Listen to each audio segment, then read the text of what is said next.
Hey, everybody, I'm Nolan North, Nathan Drake, the Penguin from the Arkham series, Deadpool, Dr. Richtofen, Sigmund from Ratchet and Clank, and so many other silly things. And you are watching In Conversation with Amber the Fangirl. Hi guys, Amber here. Welcome back to In Conversation with ATF. My guest today is probably the biggest one I've had on my podcast since Rob Paulson. Ooh. Yeah, Rob Paulson. That's quite a Rob. At least you didn't say the biggest ever, because you can't put me in front of Paulson, and certainly not in front of Frank Welker. My heroes on my podcast. So, my heroes. Yeah, my heroes as well. My guest is the voice of Nathan Drake in the Uncharted video game series. He also plays the guy on the beach lounger in the Uncharted movie. I love that cameo, I do. That was so sweet. Deadpool in various Marvel Comics media. Desmond Miles in Assassin's Creed. David in The Last of Us. The Penguin in the Batman Arkham franchise. Smokescreen in Transformers Prime.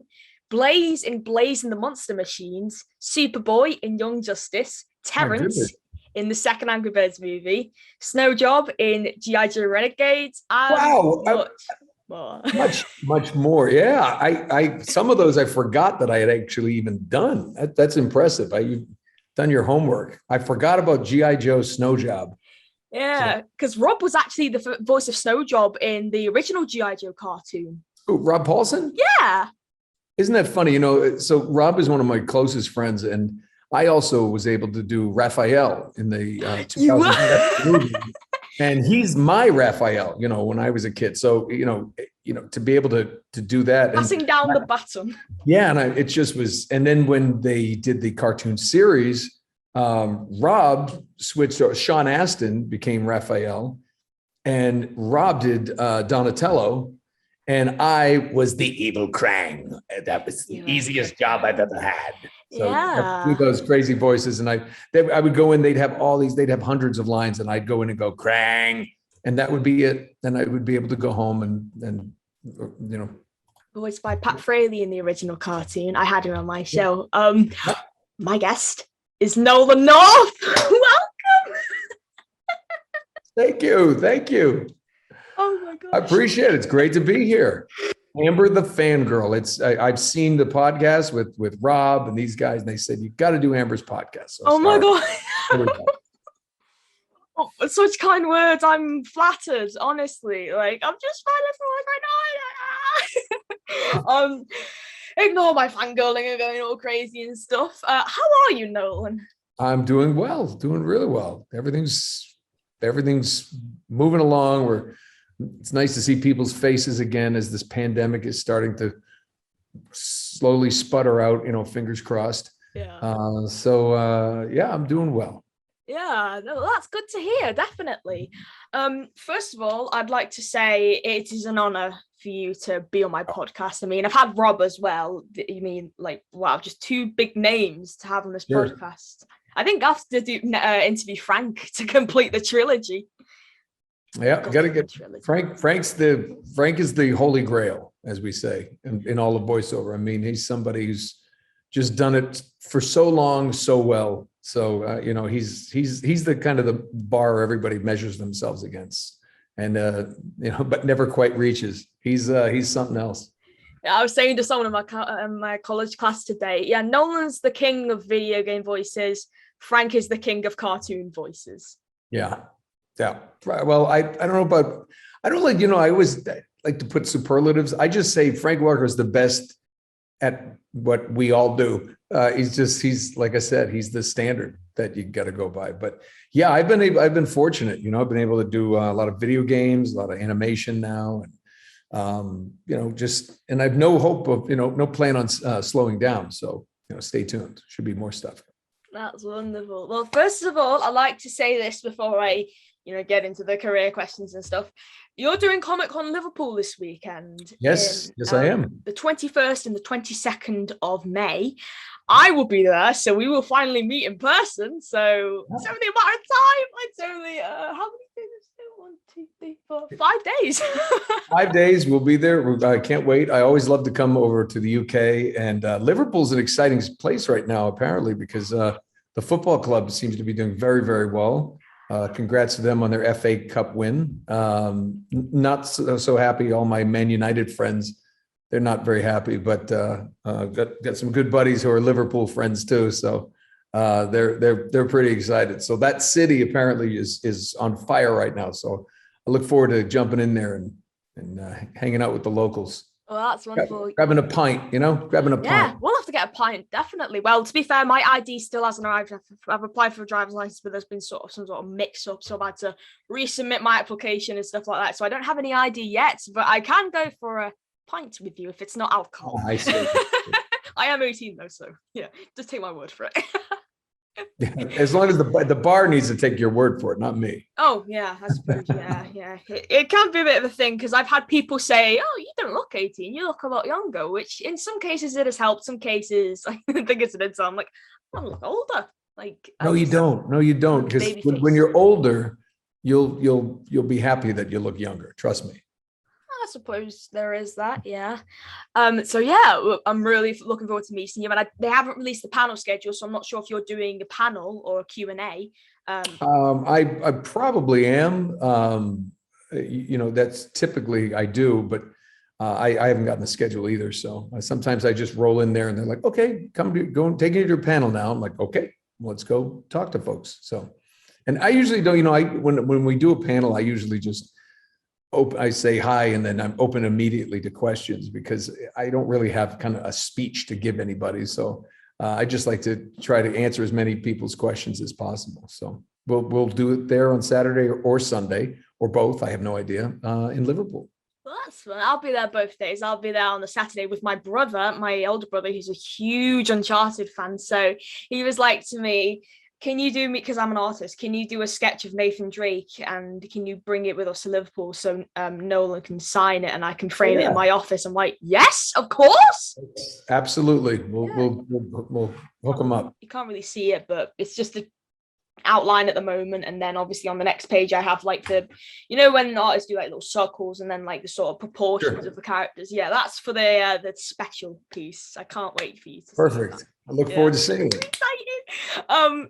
So Nolan, I'd like to obviously kick off with the career questions. Uncharted, your most known role. Mm-hmm. So tell me about what was it like to work on the first Uncharted game, because I had one of my friends message me saying Flint Dilley, who worked on the original Transformers cartoon, was the creative lead on the first Uncharted game. Was he? Yeah. Flint Dilley? Yeah, the writer for Transformers, who helped write the movie and kill off Optimus Prime. I had no idea because I know Amy Hennig was the creative director that handled everything, but maybe he was in the artist. And the thing about it, the first one, it was the early days of Naughty Dog before they blew up to be what the amazing company they are, and you just had all these young men and women just jumping over their desks to help everybody else, and the particle artist talking to the background artists, and then the game designers, and it was just this. I remember such an amazing collaborative effort to put that together. And the thing is, it was a good game. It was a great game, a lot of fun. But at the time, Xbox was the preferred console in the US. And it wasn't really until Uncharted 2 that absolutely blew up and swept all the awards. I think I'm getting this right. More people bought Uncharted, the first game, Drake's Fortune, after they had bought Uncharted 2. Because everyone, Uncharted 2 took off and people were like, wait, there must be a first one. So they went back and bought it. So, but it was one of those things, anytime you do something for the first time, you're figuring out, how to do it. One of my favorite examples is when Nate and Elena are driving their Jeep, they actually brought a Jeep into the studio and we would run and jump into it. And by the second time, they realized we don't really need a Jeep. We need something that looks like a Jeep. So they just got wood and they kind of built one. And then they realized, they said on the third one, well, we don't really need it to look like it. We just need him to have a steering wheel. And it was just it ended up being just 2 chairs and a fake steering wheel with a tennis ball on a piece of PVC pipe for the shift. And that was it. and there was nothing. So we sat, there was nothing to look at visually. So, the evolution made it simpler rather than more complicated. But it was a every game was a learning process, and we did something new and learned something new. So it was a blast, though. Blast. Well, that's wonderful to hear. Now, I'm presuming with the whole downgrade from using natural Jeep to like different parts and pieces and materials and stuff, I'm presuming they got someone like they got Frank Welker to do the Jeep sounds, like the engine sounds and stuff. You know what? They should have. I think they used a real Jeep, and it didn't sound as real as Frank could do it. So yeah. We'll get to Frank in a little bit. I just wanted to ask you a bit more about Uncharted. I'd like to come into sections. So there's Uncharted, Frank, and then different other sections. So it's like all spiced together. So it's not like kind of like jumbled up. But then again, it's a conversation. So we will go off topic. So the Uncharted film was released. Was it only this year it was released? I can't remember. I'll just have to quickly look it up. Yes, it was in. It was, yeah. April. Yeah, just it was February. It's February, I believe. It was, 18th of February, about 5 days after I turned 18. Well, a lot of fun. It was. I got a call in October of 2020. They want me to fly me to Spain to do a cameo, and that's at the height of the pandemic. So it was funny because we had to go get a test and then get an emergency visa, which I had to fly to Houston to get because there was a COVID outbreak in the LA office. So I flew to Houston.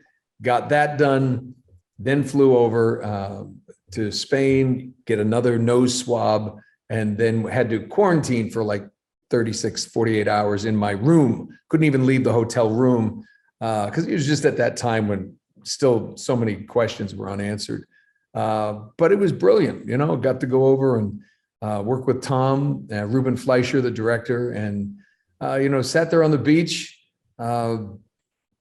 out of the water. And I felt bad because we shot the scene later in the day. Yeah, there we are. There we go. That wasn't in the film. People keep using it like it's in the film, but it's a behind the scenes photo. I love that. Yeah, that was us just talking. I think he might have been talking about the Tottenham Hotspurs. He's a Spurs fan. So we were talking Premier League. But no, people always ask, they said, did you give him advice on playing Nathan Drake? And I'm like, no, the best advice I could ever give him, which he already had done, is just play the games. It's like, he can learn everything about Nathan Drake and what kind of character he is by just playing the games. And he already had, I from what I've heard, he's a big fan of the games. He played with his brothers. So it was pretty easy. And he's so charming. He's so talented. I saw him last at we had a screening in New York. It was me and Mark and Tom. And, just the way he works a crowd and works the press, and we took photos and everything. So it was a lot of fun. I think Nathan Drake and Uncharted is in good hands. I think he's going to do a great job. I agree definitely with you. Yeah. But wow. I mean, you didn't meet Tom Holland. Tom Holland met Nolan North. Met you. Yeah. Yes. Wow. Yeah. I guess you could say that. But no, he's to meet someone so talented, so mature for his age. I kept just shaking my head. I'm thinking, my God, if I had it as together as he did when I was his age, I don't have it that together now. Anybody who wonders, is he really not that nice in person? He is. He's that nice. He's that generous. And he's nonstop energy. He did a lot of those stunts, like from the crates. We did all that stuff in motion captures suits, like on stage, but, into pads and everything. He was actually doing those things on a wire, of course, in front of a green screen, but he was jumping from those crates that were moving. They had this amazing system that I think you can find online, the behind the scenes that they put out at one point. It was quite a task. He said it was one of the most difficult roles he's ever done physically, just because of the beating he took. And I said, well, you're welcome to being Nathan Drake. You will take a beating. Oh, bless. That's so sweet. As I said about Rob before, you handed down the baton to Tom Holland. Oh, that's so sweet. I remember hearing that there was going to be an Uncharted film, and I was aware that you were Nathan Drake in the video game. So I was saying to my brother, "Oh, I really hope that Nolan gets a cameo in this. It'd be a shame if he didn't, because then, like, it would just, it just wouldn't be acknowledging the real Nathan Drake. Well, I'm not saying that in like, oh no, Tom Holland doesn't matter, but like, differs. And then obviously I saw you on the beach lounger in a quick clip of it, and I was like, oh yes. I was like, I was so happy. It was a lot of fun, right? I mean, it was I wasn't sure, to be honest with you, that if I wanted to do a cameo, I didn't want to detract from the film. I wanted them to be able to do their own thing and make it their own. But the Sony and the people, they just absolutely insisted that I be in it because, just as a nod to the gamers, and it felt right for the fans of the game. I think it's funny, like my brother went and he said that when he saw I came up, he said half the audience started screaming and clapping and cheering for you. And I said, oh, that's cool. I've heard that's happened in a lot of theaters. He goes, yeah, but immediately the other half, who have no idea who you are, start yelling and screaming at them to, quiet down. And they were shushing them because they're like, and they were I feel bad for the people who don't know the game because they're like, who is the guy on the beach? That made no sense. So, which it makes no sense if you're not, if you don't know who I am. So to anybody who saw the movie, who's watching this, I was like the original guy in the game. There you go. Exactly. The definitive Nathan Drake of the video games, that is. Of course, Tom Holland's Nathan Drake of the film. There you go. And I tell people the whole answers the question, where was Nathan Drake in his 20s? Well, he was Tom Holland. Yeah, it's like a younger version. Yeah, maybe you could play an older version in the sequel. Maybe that would be interesting. Yeah, maybe we go the multiverse. We're going to do a multiverse. There you go, the Nathan Drake multiverse. It's called Sam. We'll call Sam Raimi. We'll get Benedict Cumberbatch. It'll be a weird Marvel mashup. The NDCU, the Nathan Drake Cinematic Universe. There you go. Ooh, I like this. I like where your head's at. Yeah. So shifting now from video games, sort of what's the age rating for Uncharted? Because I've personally never played it. I'm so sorry. Please don't hurt me. Oh, I don't mind. I finally played the first 3, and played some of 4. But poorly. I'm so bad at it. So don't worry about it. It's rated. Great thing I think they did is it was rated T for teen. Right. I see. So it couldn't. We always had to watch the amount of violence or the amount of, language to a certain extent, kept it realistic, but, didn't go overboard. So it was, it was not and it was, I think so T for teen, so 13 and up. And I know plenty of kids who are a little younger who play it, and it's pretty harmless.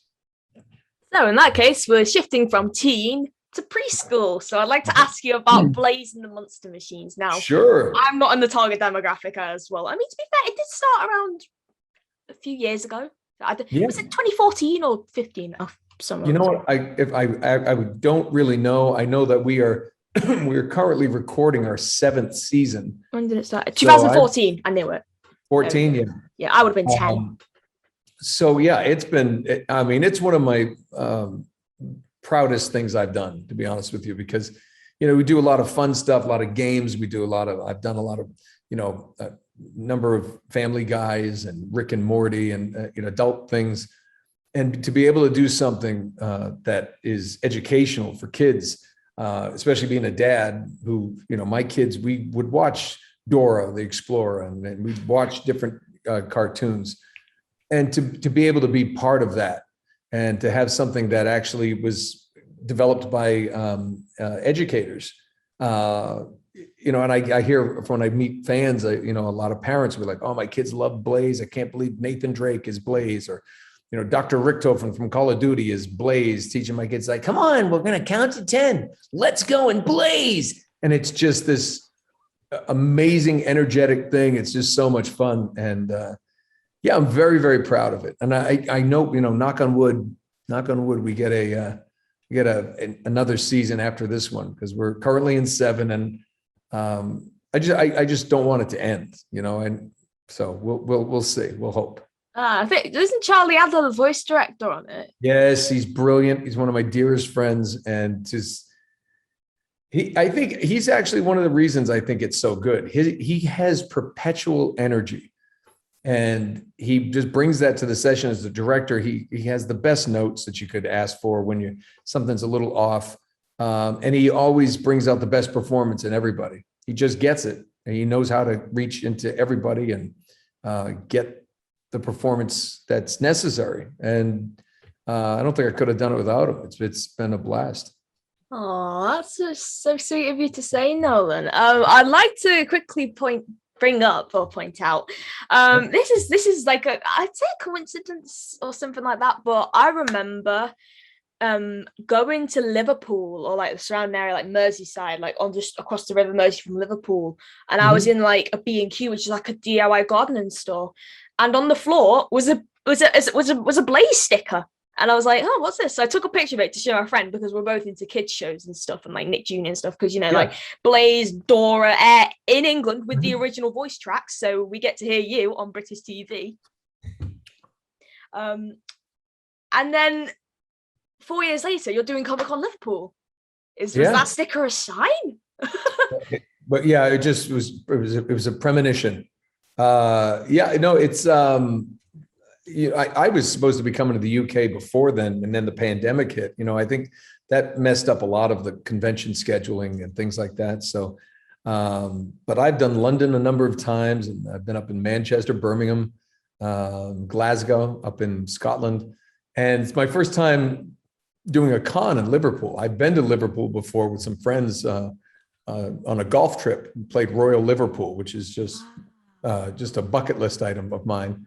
And that was brilliant. I went down by the waterside there, and it just, I had a great time in Liverpool. Well, that's so lovely to hear. I'm glad you are coming back. Well, actually, I saw you. That sounds so good. I'm sorry. Where's that? I saw you at MCM London in October 2019. Okay. Yeah, I think that may have been my last visit there. I didn't go up to a table though, because I predominantly went because Tara Strong was also there, and it was her first UK con. Yeah, so I went to see her. I think it was you, Charles Marday was there, Troy Baker was there, Simon Pegg was there. Yeah. Yes. I worked with Simon. I did a Star Trek movie with him. Oh yeah, because he did a few and he's the one who actually jumps on board and shoots me. Oh. Yeah, he's a great guy. He's another one of those people, just genuine good people. Wow, he's really cool. I love like the Cornetto trilogy. That's like Shaun of the Dead, Hot Fuzz, World's End. I'm not sure if you've seen any of those films. Oh yeah, are you kidding me? Oh, absolutely. That's Edgar Wright. I've seen all the films multiple times. They're one of my, what is it? The three three flavors? Cornetto trilogy. Yeah. No, I mean, it's just, I don't even know what my favorite is. It just depends on my mood. My favorite. Hot Fuzz is so good. Yeah. Hot Fuzz is so good. It's so bizarre and funny. I find it so funny. You got red on you. I remember someone cosplayed this show. World's End was pretty good too. That was I don't know. I love them all. So I mean, I take them like as a group, the Cornetto trilogy. So yeah. That actually reminds me. I haven't got the photo at hand, but basically, I have to show you this when we're in Liverpool. By the way, basically, there was a cosplayer at a convention Frank Welker was at, and he had a photo up with a Shaun of the Dead cosplayer. I was like, I presume you didn't know what it is, but if someone could just introduce Frank to the Cornetto trilogy, I can die happy. Yes, 100%. So, moving on to one of my most favorite people in the world, Frank Welker. Yay. Yes. Yay. So, what's your friendship with him like? You know something? He's one of those friends that I love so much, and I don't get to see enough of. he's either working or he's traveling to one of his homes. He has we actually lived across the street from each other for about five years. I remember hearing that in an interview. Yeah. I and Rob Paulson lived down the street. And then, so for 5 years, I lived across the street from him. And then I moved 2 miles away, literally right in between Rob Paulson's house and Frank's house on the same road. Just found a place there. But no, Frank was the thing about Frank is everybody knows him. Okay. He's a legend. And he was one of my heroes. I just always wanted to meet him. And then I met him, and it turns out he's an avid golfer, and I love to play golf too. So he said, well, let's go play sometime. And he really meant it. And we did. And then we started playing a lot together. And then I joined the club that he played at. So we played together all the time. And then, we played, Rob Paulson came over and played, and we had different friends come over and play. And it was, just to get to know him on a personal level and hear his stories. And, when you spend 4 hours with someone multiple times during the week, just playing a game and talking and, having a few laughs, it's actually kind of surreal because, you go from being a fan and, kind of worshiping somebody to, wow, this is my friend. This is somebody I can call if I need something, if I want to talk to somebody. And I feel very blessed and very fortunate that I have, I've gotten to know somebody like that. And we've worked together. We did Transformers Prime together. That was at a time when, it wasn't over Zoom. We were I think it was every Tuesday. It was Wednesdays. We would go in and there'd just be a group of people in a big kind of a U shape at individual mics. So you could, I'd be just turned to my left and I'd watch Frank do his thing. And sometimes, we're doing like Peter Cullen's right next to him, and Kevin Michael Richardson's there, and Darren Norris and Somali Montano. And it was Steve Bloom. I mean, it was amazing. It was just a great room to be sitting in and be part of. So we actually talk about those days because he even says, man, it was one of my favorite shows I've ever worked on. And I agree. Just because of the group, the friendships and the friends you had, and you got to see every Wednesday. And, it wasn't like going to work. It was like, let's go play, and then to be able to perform around somebody like that, who's so good, and you can't help but soak it up. And I feel like I got a little better by just watching how he did his thing. He's a special guy, very dear friend. And he's just one of my favorite people. And he's as genuine and kind to everyone. And he's done everything. I mean, he's been in movies with Elvis. He's done stand-up comedy and roasts with Dean Martin and Frank Sinatra. I mean, he's done everything. And he's a pilot. He can fly a plane. He's amazing. He flies a Beechcraft B-36 TC Bonanza. That's right. And he's a good golfer. He's very athletic. He's a really good athlete. Oh, that's so cool. I didn't know he had two homes. Like, wow. That's well, he has his home that he's had for a long time. And I think he's, a lot of people have a smaller place down in Palm Desert, I believe. Just a retreat, just to get away.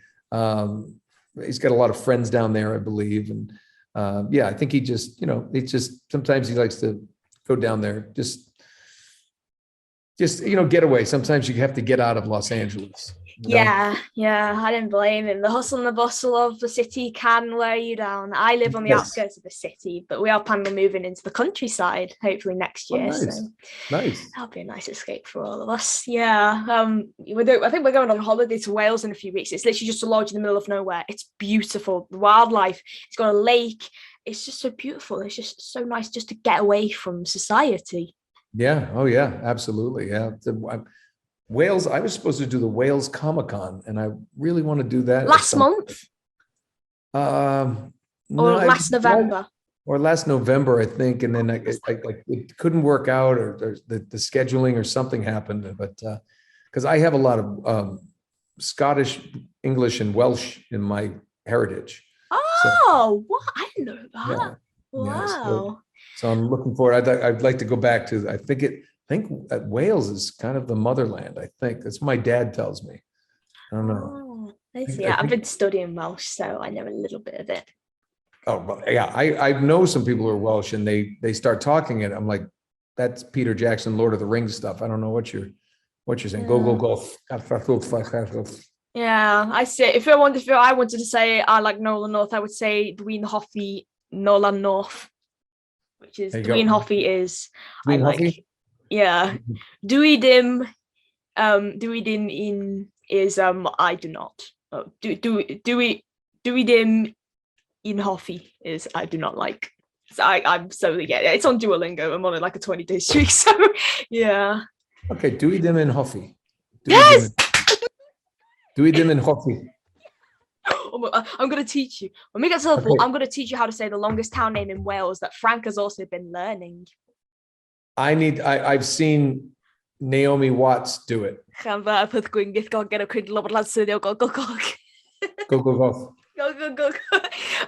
Wales Comic Con. I went last month. It was my first time going, and I met Will Friedle and Kevin Conroy. Well, okay. So two friends of mine love Kevin Conroy. I did Batman. Did Batman with him, and he's one of the nicest guys. Everybody in voiceover, you know, you really won't find I can't think of a jerk off the top of my head. I mean, everybody's really nice. Will Friedle, great guy. I mean, I used to watch him on, Boy Meets World and that kind of stuff that he did. And then, all of a sudden I'm doing cartoons with him, and we're doing, and he's a funny guy. Oh, yeah. No, we really are. That's the cool thing. People say, what's your favorite part of the business? It's the friendships I've made and the people I've gotten to know on a personal level. It's just, it's special. It's unexpected because you just don't know what you're going to get when you walk into a new job. And then everybody's just been so great. And it's, sounds a little hokey, you think but it's not lip service. It's genuine. I mean, there's really, really good people, and it's been my favorite part of my career, just meeting these people and becoming friends with them.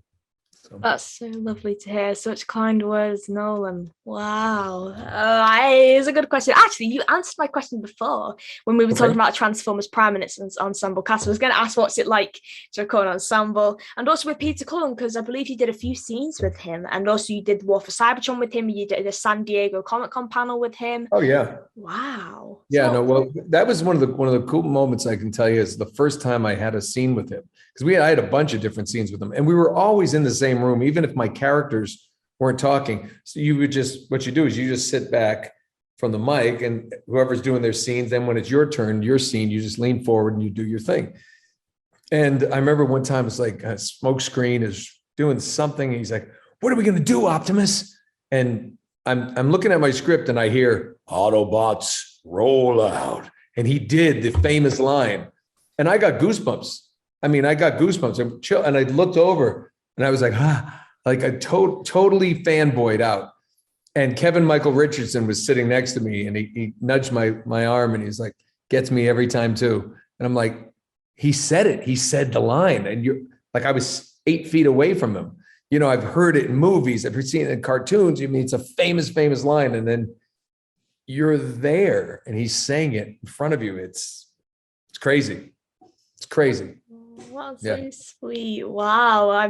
I'm presuming, did you go with the original G1 Transformers cartoon by any chance? That was a good Optimus impression, by the way. That was really good. Oh no, it's a bad Peter Cullen impression. I like it though.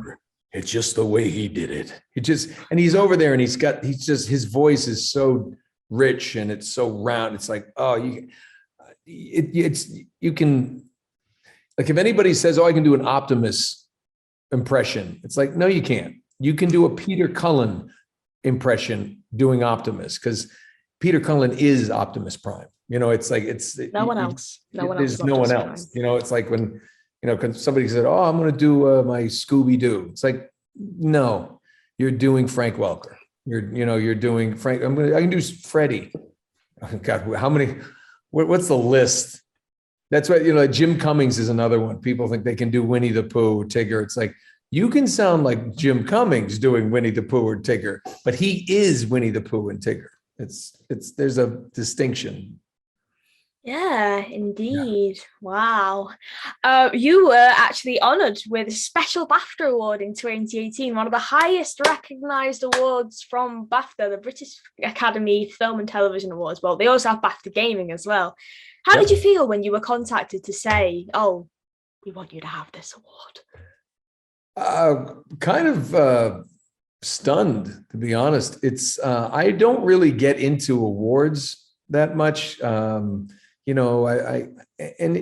that you get nominated for things, and sometimes you win, sometimes you don't, and who knows what factors are at play. And I think I had been nominated for 3 BAFTAs before for the Uncharted series. Wow. And maybe one for Portal. I don't remember, but when they called me and they said, no, we're going to present you with one. It's like a lifetime achievement, special, whatever. And I'm like, special achievement. And you have to understand, I grew up watching British television. I've told people this. I mean, it was Fawlty Towers and Benny Hill and Monty Python and EastEnders and all this stuff. And my dad loved Alec Guinness and Richard Burton. And, he was like, British know how to be actors. And this is before I ever wanted to be an actor. So I kind of grew up like that. And while I say, awards aren't huge, the BAFTA was huge. To me, it was the one award that I coveted. I wanted to have. It was important. I think it's part of it was my dad was such a big fan, and to get a BAFTA is almost like going this is kind of cool. It's the only award that I've won that I actually, my wife insists on it displaying in our living room. It's up on a shelf. It's so beautiful. It's heavy, and it's just the coolest. It means the world to me. Actually, I think the whole BAFTA organization is amazing. I think they're just they to have an award that so many of my heroes have. It's special. It's as big as an Academy Award to me. In my mind, it's just because of the organization and the history behind it. So I'm really grateful to BAFTA and to everybody for it. It was a really great night. We had Amy Hennig moderated it, and we just sat there and talked. And a bunch of friends were up there. My family, my wife, and my boys were there, and it was it meant the world to me, and I don't want to play it down or anything. It meant the world to me because it was something, it wasn't over like one particular job that I did. It was the whole, they kind of looked at the whole, the palette of things I've done. And, I'm one of those people who really doesn't kind of stop and kind of take stock in what I've done. I'm on to the next one. I think that's just an actor. We're journeymen. We're independent contractors. Okay, what's next? What's your favorite job? My next one. What are we doing? You always, want to keep moving forward. And that award and that ceremony forced me to kind of stop and take stock and go, wow. I don't think I had realized how, how many people all over the world had enjoyed the things I've done. And that BAFTA kind of, and that whole thing kind of reminded me to stop, take stock in what you've done. And, it's okay in any profession that anybody has to kind of, pat yourself on the back when you do a good job. And, you don't have to get big headed about it. And, it's okay. I think in our society, sometimes we don't take time to go, hey, you know what? I did a good job there. Now it's on to the next thing, but it's okay to kind of pat yourself on the back now and then. And because I didn't do that, BAFTA did it for me. And it just meant, like I said, meant the world. It's very, very special. That's so lovely of you to say, Nolan. Yeah. And now I'm greedy. I want another one. I want another one. I'll tell you what, I'll give you a little award of mine, which is the drawing that I'm doing for you. Yes. And so there are two drawings. I know one of them that my brother's keeping and the one that I'm giving to you. You're going to love this. I really want to tell you what it is, but I want to keep it a secret. But no, don't tell me. I like surprises. Okay, I'll tell you at the event what it is, and then I'll show you it. That'll be cool. So, moving on to Retro Replay, the show that you host. Now, I know you have a lot of guests on there. Would you ever have Frank Welker on there? You know what? Frank said he would, and then the pandemic hit, and then it wasn't going to happen. And then, we kind of scuttled Retro Replay because Troy had something else he was going to do, and we switched it over to Couch Soup because I had moved from Los Angeles to Atlanta, and it was just impossible to logistically get it all done. But Retro Replay has kind of transformed and rebranded itself into what we call Couch Soup, and because we had built such an amazing community of the replayers, we called them. And I mean, people met and ended up getting married. They made friendships, and we did that for a few years. And we didn't want to just say, "Well, that's it, thanks, bye." So we kind of turned Couch Soup into it, which is it's kind of run by the community that we had built. So if anybody's interested in, go check couchsoup.com. You can check it out. You can do the people have gone on to have their own podcasts, and they have the blogs. There's a lot of fan art goes up.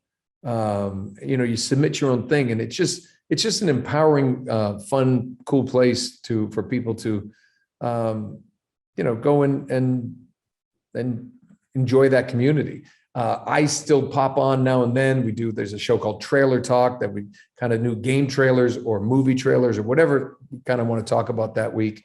There's Get Good with Todd Lassance and Liam McIntyre, where they do a playthrough of different games. They're currently doing Uncharted 4. And I guessed it on the first one, and I'm going to try to sneak in there. And those aren't Sundays. So it's just something that we didn't want to scuttle 100%. We wanted to keep it alive. And the best way is keep it alive by the people who brought it to life, the fans. So it's community driven, and we just sort of run the logistics. My partners, PJ Harsma, Drew Lewis, do an amazing job, and it's doing well. It's doing great. PJ, if you're watching this, thank you for setting this up for me.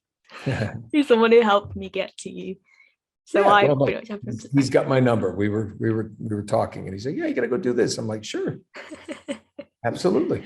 Oh boy. The funny thing is, I haven't done a lot of podcasts lately because I just, between work and moving and getting settled and my kids switching schools, going to different colleges, and life has been crazy, and it's so I had to push a lot of different podcasts and interviews aside because I was like, I really have nothing to talk about other than paint samples and things that I've been doing. Talk about paint samples. It's a conversation about anything can happen. Yeah, anything can happen, right? But so it was just one of those things, and but here we are. We're back, and we're doing it.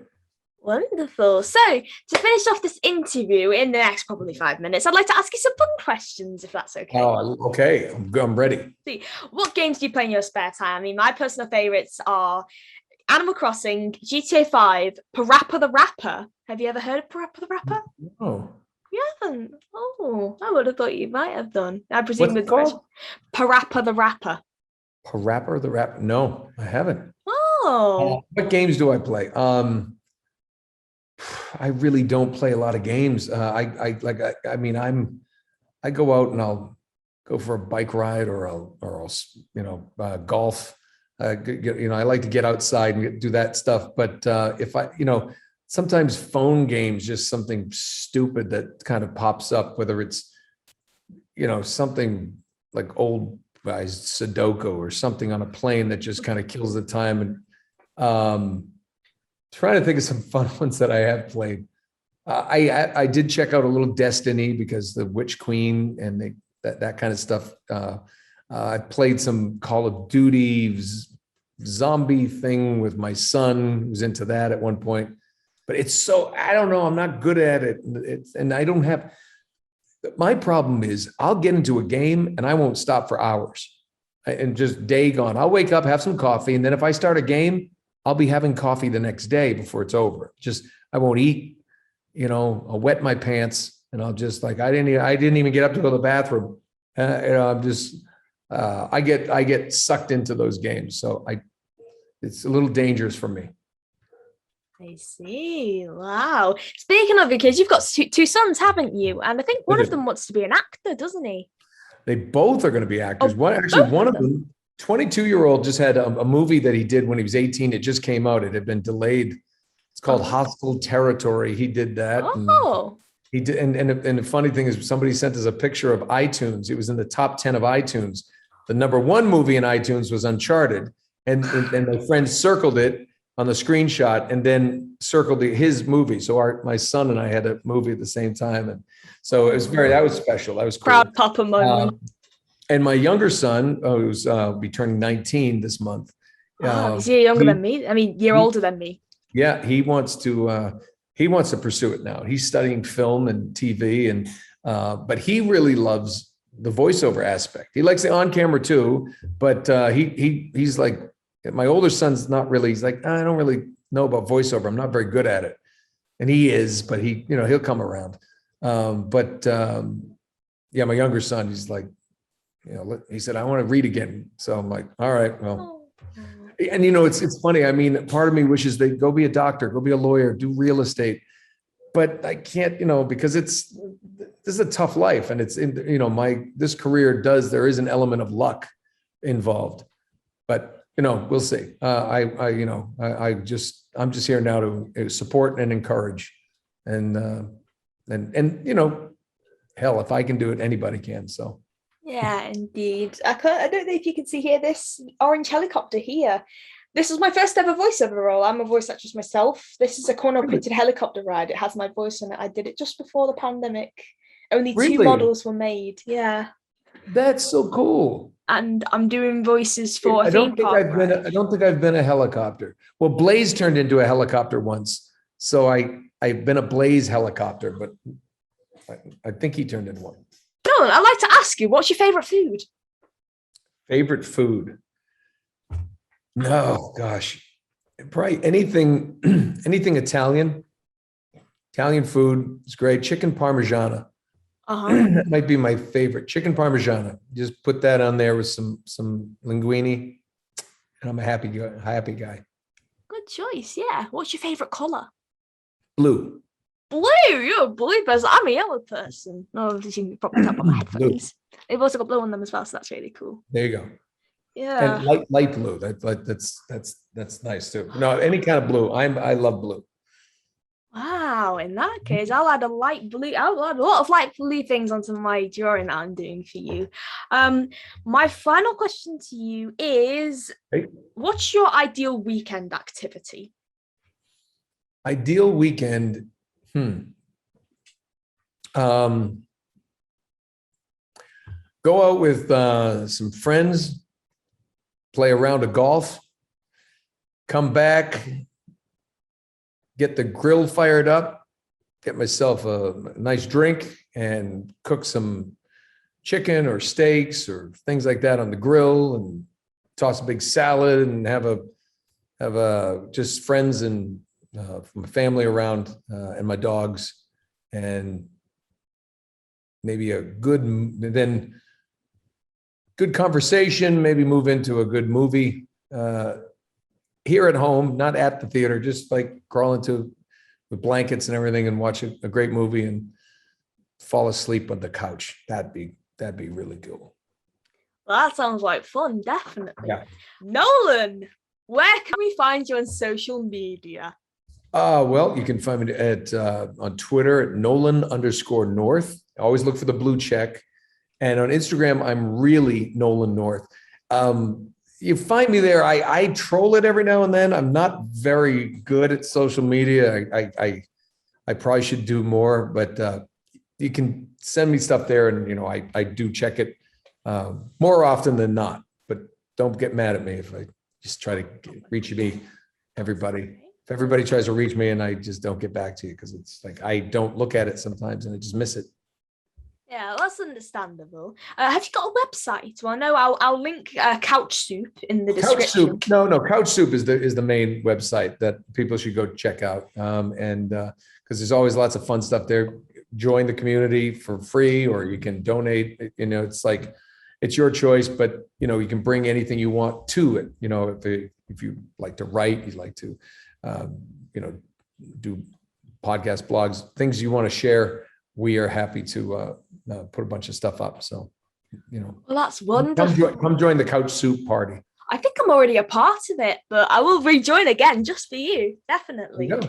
Right. Well, to you at home, thank you so much for watching this interview with Nolan North. Go check him out on social media, and don't forget to share this interview with your friends if they also like Nolan North as well. If they don't, you can force them to like Nolan if you want. He's one of the most preferred. In fact, we did a game in college today where it's called Think or Sink. So we have to name a celebrity, and then the next person names a celebrity with the last letter of that name. For example, if you said William Shakespeare, you'd have to say a name beginning with S. So I could say Sabrina Carpenter.